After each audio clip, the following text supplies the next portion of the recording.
Hi, I'm Lillian, welcome back to my channel, and this video, if I've managed to finish it in the way I wanted, and if you're watching it now, is my Buzzwordathon reading vlog part 1. The Buzzwordathon, if you don't know, is like a reading challenge slash readathon created by Kayla from Books and Lala, and I will link her like announcement video with all of the details and all of the prompts in the description below. But the basic vibe is that each month there is a prompt and you have to read, let's say, as many books as possible in that month which have that prompt in the title. Although, to be honest, there's like loads of different ways of doing it. She's been very open and flexible with the rules. They're kind of more like guidelines than anything else. You can kind of just do whatever you want. So what I am doing is I'm trying to read one book a month throughout the entirety of 2021, which fits that month's reading prompt. So in this video, it's going to cover me from January through March, hopefully reading one book a month that fit the prompts. So in this little intro bit, I'm going to show you the 3 books I'm currently planning to read for each month. So the January prompt is the word dream, and this was kind of easy for me to pick because I literally only have one book on my TBR which has the word dream in the title, and it is Number 9 Dream by David Mitchell. This was like kind of an intimidating pick for me. I mean, okay, it was kind of easy for me to pick because it was literally the only contender to pick from, but also I've been kind of intimidated by this book ever since I bought it. I read Cloud Atlas and The Bone Clocks by David Mitchell in 2015 and really enjoyed them both. I think I gave The Bone Clocks 4 stars and Cloud Atlas 5 stars. I really loved both of them, and so I went out and bought like 3 or 4 more of his books and then didn't read them. The first one I picked up after all that time was last year. I read Ghostwritten by him, which, like, it was his first book and I didn't like it as much as the others, but I still gave it 3 stars. And then this one, I don't know, I think it might be his second book, and so I'm kind of worried that it's not going to be a 4 or 5 star read. I think it's going to be a little bit more, not mediocre, but like less good in the way that Ghostwritten was. But I guess it is then also kind of a good thing this readathon is forcing me to read it. So this is going to be my January read. For February, the prompt is a little bit vaguer. It's more like a theme, and the theme is a colour, so any book you own which has a colour in the title. So for this prompt, I am going with Red Thread by Charlotte Higgins. This has literally been on every TBR I think I've made for this channel. I wanted to read it during the Owls readathon last April, then tried to read it during the Reading Rush last July.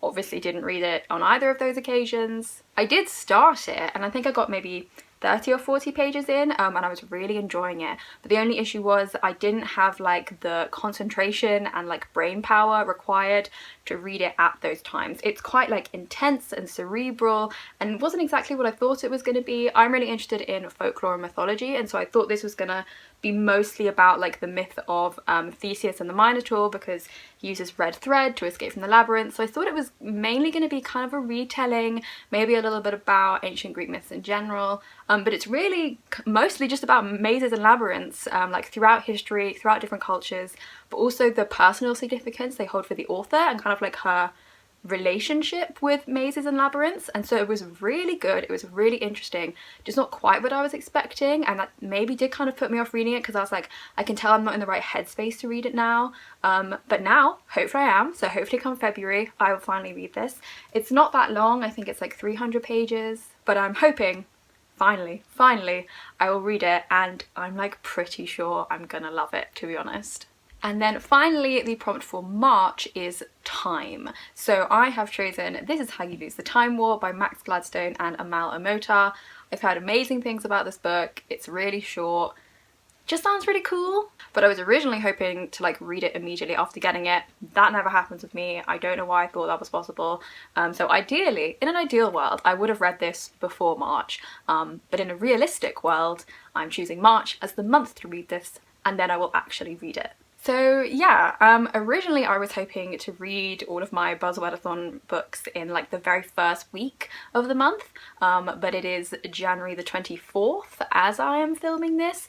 This little intro bit, me filming this little intro bit was delayed firstly by me being lazy, and secondly by the fact that when I was like setting up to start filming about an hour and a half ago, it started snowing in London, and that like never happened, so I got very excited. I went outside with my brother, we watched the snow fall, we stood in the snow, I even made a little snowman I was very proud of, I took photos with him, and then I had to like dry off, wait for my hair to dry, like it was a bit damp from the snow, and actually come down and film this. So I've actually only got a week left in January to finish Number 9 Dream. I have started it already. I've maybe like 40-50 pages in, and so I will give you my thoughts on that now actually.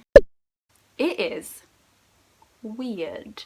That's basically the only way to describe it. I think it's kind of like contemporary with a bit of science fiction in there, I would say. It's kind of like very unclear to me right now what the book is going to be about. Like the basic idea, I think, is our main character, oh my god, what's his name? I can't remember his name, but he is going to Tokyo to find his dad, who presumably like has never been in his life. But the book was really weird. It would have like a scene of him sitting in the cafe, and then we'd get some crazy storyline which had like clones and spies, and like it was just very confusing. And I was like, okay, so this book is like that kind of book. Okay, super weird. And then it would just end and then flash back to him in the cafe, and it was like, oh, none of that happened. And I'm sitting there thinking, was that his imagination? Was this just a little writing experiment David Mitchell was doing? Very confusing. So I'd sit in the cafe for a bit more, and then something else would happen that was absolutely insane. Like there'd be a massive rainstorm and crocodiles would infest the streets of Tokyo, and he'd die rescuing someone from a crocodile's mouth. And then nope, none of that happened either. He's still in the cafe waiting. And literally just as I got that, that first chapter ended and the second chapter started, and this one seems more straightforward with like flash forwards and flashbacks. But like I'm quite lost. I don't know what's going on, but I have faith that David Mitchell will deliver in the end. Also, it turns out this was nominated for the Man Booker Prize in like 2002. I'm not quite sure when it came out. So that also bodes well. I have yet to be like wowed by it, but at the same time, like I'm quite sure I will be. Literally just while I was filming the intro to this video, look how snowy it's gotten. It's actually settling like the tiniest bit, and part of me really wants it to, and we'll have a nice snowy January, but also part of me knows that if it settles literally any more than 2 centimetres, London public transport will break down. All of it. No exceptions. It is evening time, and while randomly going on YouTube to just waste some time, I've discovered like some reading sprints with some booktubers I like. So I've got my book and just gonna see how much I can read. Oh my goodness, there is a cat. There's a cat on this reading sprint, and according to the chat, he is called Alexander Hamilton. I don't know how they know this, but look at him.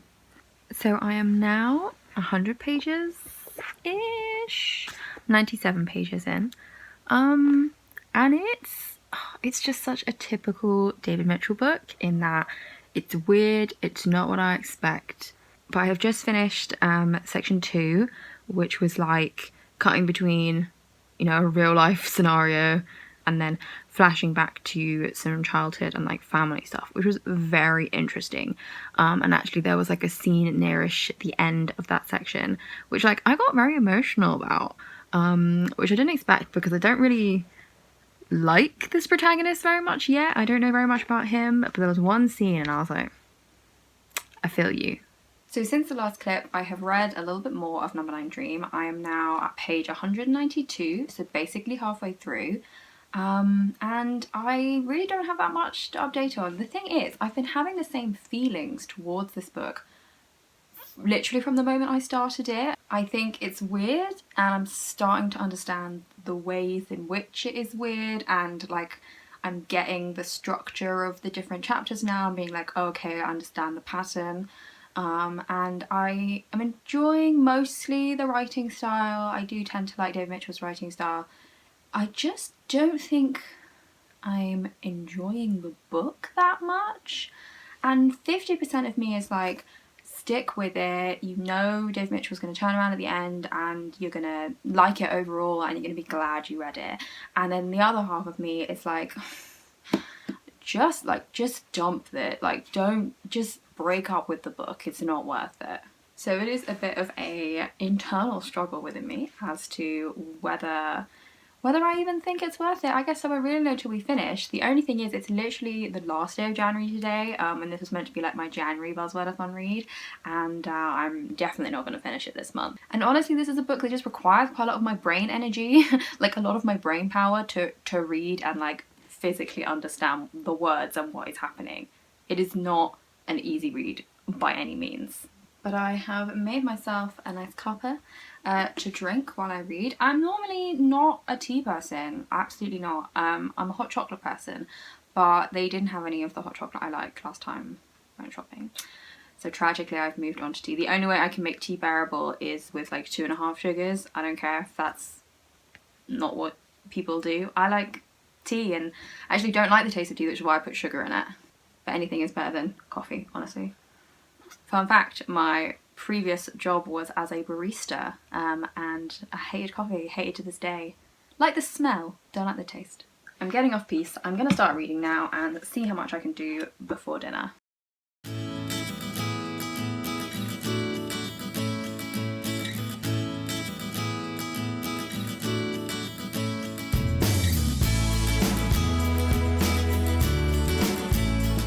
Honestly, as soon as I think I have a handle on this book, it goes weird again. Like, I just...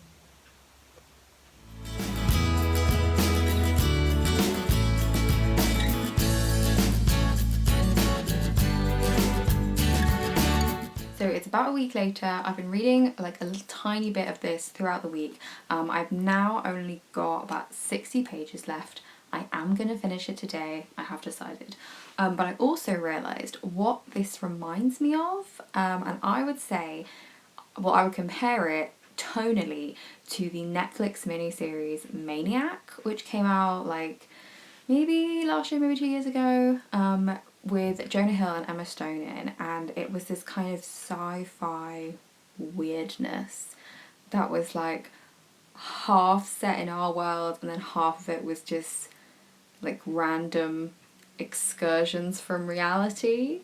That is what I would compare this to. And I mean, I enjoyed the show, I didn't love it, and I think this one again, I can like see the positives, I guess. I'm just not 100% enjoying it, and I really don't think these last 60 pages are actually going to change that for me.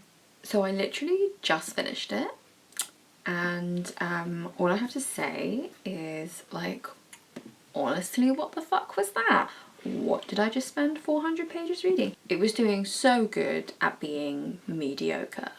Like a true 2-star read in every way. And I was getting towards the end and I was like, hey, you know what? I don't love it, but I can appreciate the ending that is being presented to me. And then literally the last fucking page and a half, I'm gonna spoil it. I'm gonna spoil it for you. Spoiler alert. Is like everyone dead in Tokyo? Like what the fuck is that? What's happening? Is everyone dead? I don't know. I hope not. Why would you just end it like that? There is no sequel. Literally, what the fuck? I'm thinking this is easily the worst David Mitchell book I've read. I'm thinking I do not understand in any way how it was shortlisted for the Man Booker Prize. And I literally can't reconcile this with the Bone Clocks or Cloud Atlas, because they were like good. I just like really, I wouldn't recommend this. I'll be honest with you, I wouldn't recommend it. I don't know what to say. I think this is like an exercise in unfulfilled potential is what we'll say. It's a no from me. It's a reluctant 2-star, and what a shitty way to start the Buzzwordathon. So it is now sort of 2/3 of the way through February and I'm just about to pick up Red Thread again, and my hypothesis is that trying to read this like on camera, like while vlogging about it, has been my downfall on previous attempts to read it. So I don't think I'm going to check in that much while I'm trying to read it this time. However, I have a little friend with me and I thought it would be too cute not to show you.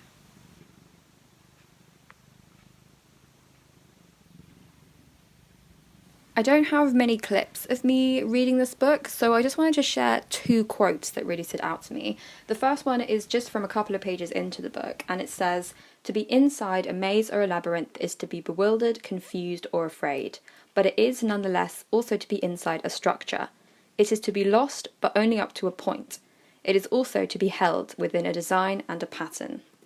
And then the second quote, which is from near the end of the book, says, "The labyrinth is something that you cannot help entering.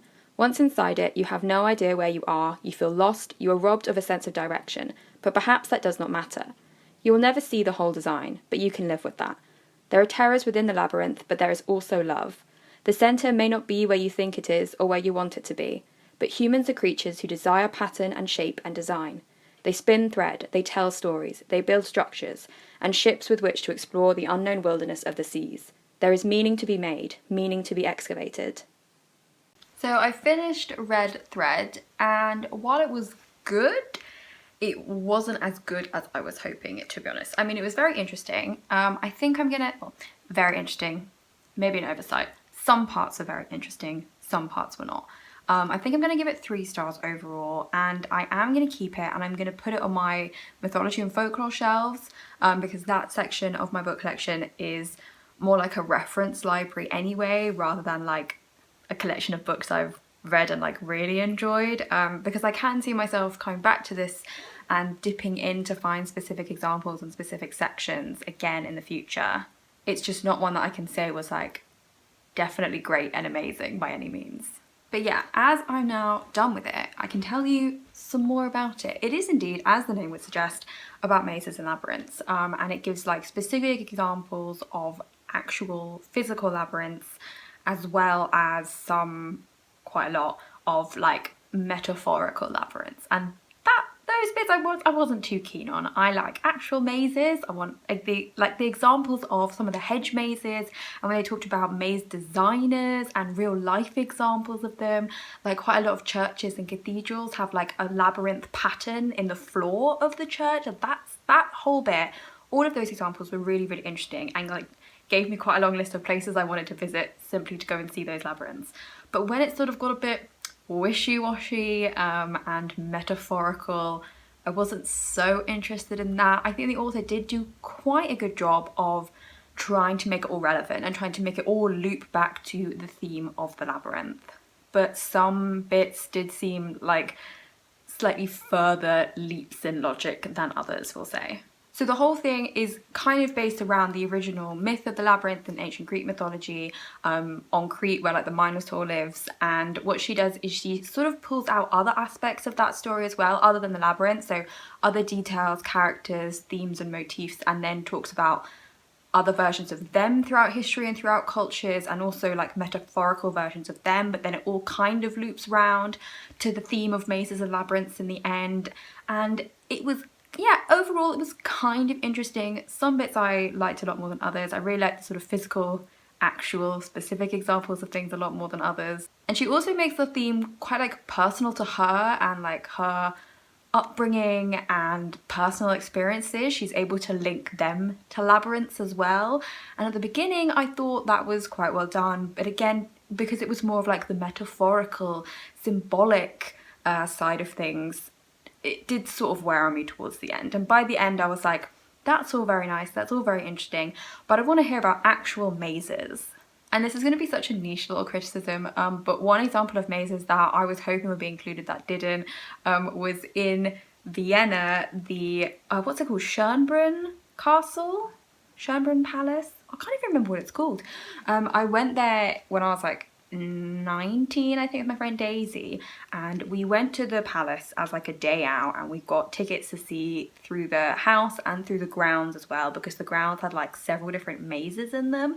And I remember we went there and it was August and it was so hot, and we didn't have coats or jumpers or anything, and we got there and we were quite far away from the centre of the city. We weren't near where we were staying, and there was just a torrential thunderstorm, like absolute monsoon weather out of nowhere, and we're there in like summer dresses, and quite a lot of people were sheltering, and we sheltered for a bit. We were sensible, and then we thought we need to leave soon, and we haven't gone to any of the mazes, so we just legged it to the main maze and did that like in the middle of the rain, and we were using our maps as umbrellas, and we got absolutely soaked, and all the people there were like, what are these crazy English tourists doing? And we were like, we were the crazy English tourists that day. And it was just a really, really fun day. And I thought like the mazes at Schönbrunn were like a big thing, but they didn't warrant a mention in here. So I was slightly disappointed by that. But overall, it was interesting. Would I say very interesting? At times it was very interesting. Overall, it was just generally interesting. I have like one final, not gripe exactly, but something that rubbed me the wrong way slightly towards the end, which could kind of be considered a spoiler. It's weird to talk about spoilers for non-fiction books, but because this is also quite like a personal account and exploration of mazes and labyrinths, I guess it could be a spoiler. But basically the book is structured around this idea that she went to Crete when she was a child and went to see like where the labyrinth supposedly was thousands of years ago, and her family were shown around by a tour guide. And then as an adult, she gets back in touch with the tour guide somehow, and they have this long correspondence over email where they talk lots about labyrinths and the topic and the metaphorical versions of that and whatever. And quite a lot of those emails from the tour guide are included in here, or like snippets of them are. And as I was reading throughout the book, I actually really liked them. I thought this tour guide, whose name is escaping me now, she was very like articulate and well-spoken and very interesting and sort of wise to read from, and I really liked those sections. But then right towards the end of the book, it's revealed that she's like not real, or like the author never got back in touch with her as an adult, and all of these emails she's supposedly quoting from throughout the book are like just her pretending to be someone else.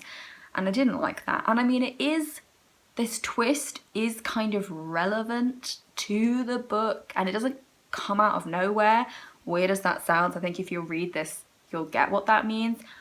But I didn't like that. I'm not a fan of that. I'm not a fan of, you know, at the end of a book, like, oh, they were dreaming the whole time, and then everyone died, and then she wasn't real. Didn't really like that. But overall, I quite enjoyed this, giving it 3 stars, like I said, and I'm hoping that I'll like my next read even better than this one. It'd be nice if we could get that into a little uphill pattern.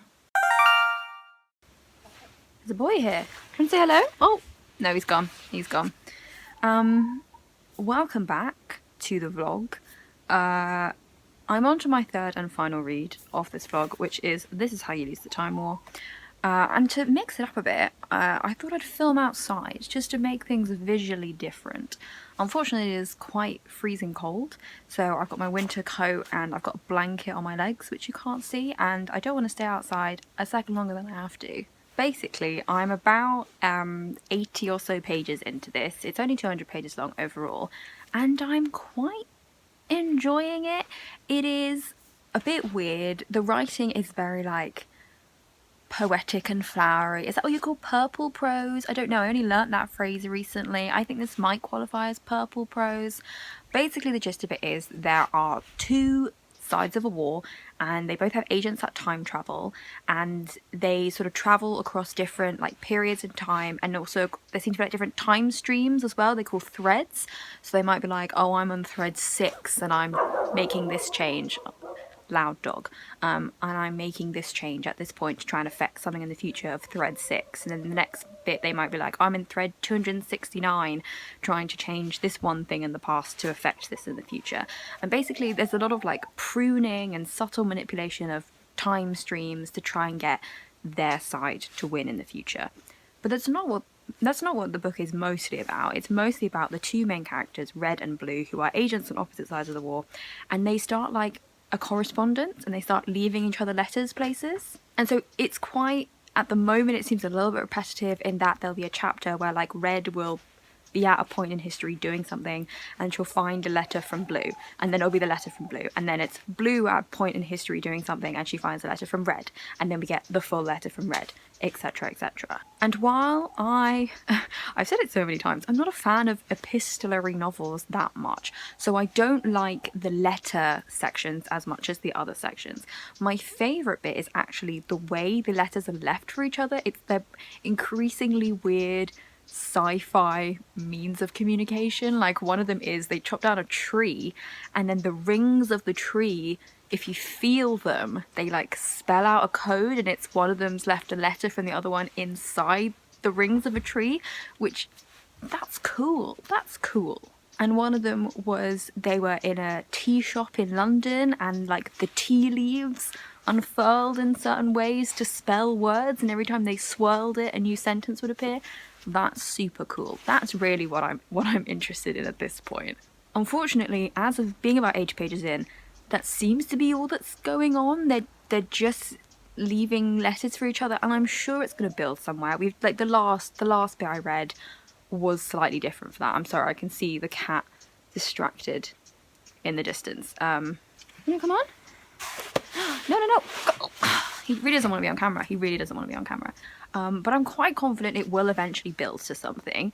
However, as already proven in this vlog, sometimes when I have faith in things happening, they do not always happen. But then again, I have heard a lot of people talking about how great this book is. But really, I'm like almost halfway through already, and even if nothing really happens, nothing like kicks into second gear, I wouldn't mind reading another 100 pages where they exchange letters in cool ways, because that's like the most interesting bit for me. It's like the techniques they use to send letters to each other. But yeah, I'm gonna keep reading. I was meant to finish this yesterday because I'm also reading this for the Tis the Damn Seasonathon readathon? Tis the Damn readathon that is happening. So I'm a little bit behind, but it won't matter by the time I've released this vlog. But yeah, I also want to give a little shout out to the fact that it has cool French flaps. Ooh. We love a French flap, me. So yeah, gonna keep reading it. I'm cautiously optimistic. Bingley! Oh, I think he's locked himself in the shed. 1 second. I'm pretty sure he's locked himself. It's a windy house. Oh, there he goes. The culprit. Don't go back inside. Honestly. Look how cute. Where are you off to, Wayne? Where are you off to? Just being cute. Just being cute. So I am now maybe like 85% of the way through this book, and it is no longer repetitive. Things have definitely kicked in for the third and final act, and something interesting is happening now. This is the kind of book I would say that I'm like savouring or trying to savour. I'm not reading it very quickly. It's been like a good number of days since I last picked this up, because I kind of don't want to finish it. It's like one of those books where I'm liking it so much that I don't want it to end. And I'll say that the relationship between the two main characters, Red and Blue, is like fine and all, but it's not what I'm most interested in. The things I like the most are the bizarre, unexplainable sci-fi elements. Like I said before, like how they're sending their notes to each other is, every single one is like really cool and weird, and quite often like a little bit gruesome, which I didn't think I'd be interested in. But yeah, the sci-fi elements are still my favourite bits.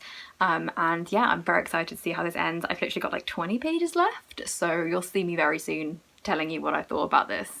So I've just finished it. The ending I didn't know if I was going to enjoy, but actually I really did. I think it was a very good way to wrap up the story. And I think I'm going to give it 4 stars, which is good because it means that like the books I've read in this vlog have steadily gotten better, and we're ending on a high. I can see why everyone recommends this. I think I'd recommend it for a slightly different reason. I think people like it because of the relationship between the two main characters. And yeah, that's fine and nice. But it wasn't really the element that stood out to me the most. The thing I liked did end up being like the weird sci-fi elements throughout the whole thing. All the talk of their home cultures and the way they pass messages, and the talk about the different timelines as threads, and calling time travel like going up thread and going down thread. Really liked that, really liked all the descriptions. Just like very, very strong science fiction, I think. Even though quite a lot of it wasn't actually explained, like it's not science fiction in a way where you think, oh yes, I can see how we have developed that technology. It was science fiction in a way that it was like sciencey in a way that we can't understand. I'm wondering still about how exactly the two authors divided the book. Like I thought the most logical way for them to do it would be for one to write from Red's point of view and like write her chapters and her letters, and then the other one to write Blue. But actually I couldn't really tell like a difference in writing style between the two characters. Like it very much felt like one person had written it all. So that was good. Like it wasn't jarring. I don't think I've read a book by two authors at once before, and I know that sometimes when two authors do that it can be like a bit jarring or like really obvious when one takes over and then you end up liking one half better than the other. That wasn't the case in this. It felt very consistent, and yeah, like one author had written the whole thing, and that was good. But it was also kind of a disservice because the two main characters, the way they were written was very, very similar, just in like the writing itself. There was no characterization through the writing, I thought. And so without being told at the beginning of a chapter, like, Red did this, and we think like, okay, we're on Red's chapter now, I don't think I actually would have been able to guess. And like, they weren't like, you know, completely lacking characterization, but I thought it could have been a little bit different, just a way to differentiate them a little bit more than I think was there. This is, like I said, like a very short book. I think it's exactly 200 pages, I think. And while I'm not going to sit here and be like, oh, I wish it had been like a full-length novel, I think it didn't work very well as a novella. Like, that wouldn't be true. Like, it worked very well as a novella. I think it was very well structured and plotted for a novella. But I wish it was a slightly longer novella. I wish it was like 250 pages as opposed to just 200, because I would have read another 50 pages in this world with these characters. Would I have read another 200? No, probably not. But yeah, just for me, I wish it had been slightly longer because I was really, really enjoying it, and I would have loved just a little bit more. The writing is very like beautiful and poetic, like I've said, but even towards the end, it never got like super compelling and fast paced. Instead of the writing being like this driving force behind the plot, I'm thinking of it as more like the current of a river, and that you sort of fall into it and you get enveloped by the book, and then you're sort of carried along at its own pace to the ending. You know, at no point in this metaphor do you hit like whitewater rapids or anything. For me, it never felt like it truly had the high stakes that I think it might have been aiming for. But yeah, overall, I still really, really liked it. Would definitely recommend it for whether you like queer romances or science fiction or both, or like very beautiful poetic writing. If you like any of those things, I would really, really recommend this. And it's such a short book, like it's hardly a risk to pick up, you know? So yeah, those were my first 3 reads for the Buzzwordathon 2021. I'll give you a little wrap up while I'm here, just for the end of this video, to sum it all up nicely. So first, I read Number 9 Dream by David Mitchell. I ended up giving this 2 stars. It was super disappointing, very confusing, didn't take very much enjoyment out of it in the end, like at all. Each chapter was half telling the story of Eiji going to Tokyo to try and find his dad, and then the other half of each chapter would be like some nonsensical side quest that like often wasn't related to him at all, made no sense. Some seemed to just be weird writing exercises that David Mitchell was doing, and I was like, what is the point? They made like absolutely no sense. So yeah, I kept hoping it would all come together at the end. I kept hoping against hope that it would turn out fine, and it didn't. So that was a very bum note to start the reading off with. Next, I read Red Thread by Charlotte Higgins, which is all about mazes and labyrinths. This was overall very interesting. It explores not only mazes and labyrinths and examples of them throughout culture and history, but also other elements of the original Labyrinth story. So things like the red thread and Ariadne and the weaving of text and textiles. And I liked the examples of concrete, real versions of these more than like the metaphorical wanderings the author did at other points in the book. Some of those elements felt like a bit of a reach to try and link them with labyrinths, but overall it was super interesting, and I've added it onto my, there it is, I've added it onto my mythology and folklore shelf. And then finally, like I've just said, was This Is How You Lose the Time War by Max Gladstone and Amal Almodovar, which is great. 4 stars. Oh, I forgot to say, this one got 3 stars, but This Is How You Lose the Time War got 4 stars. Very, very good science fiction, kind of a gentle romance with very beautiful poetic writing that I would highly recommend. So yeah, I've made it. I've done 3 months of the Buzzwordathon. I've read 3 books in that time. Maybe not all exactly in the month they're meant to be read, but it's fine. We got there in the end. And I'm feeling quite smug with myself actually, and hopefully I can keep this up for the rest of the year. We will see. Maybe this will be the only vlog I ever make for the Buzzwordathon, but let's hope not. So thank you very much for making it this far, and I will see you in my next video. Bye!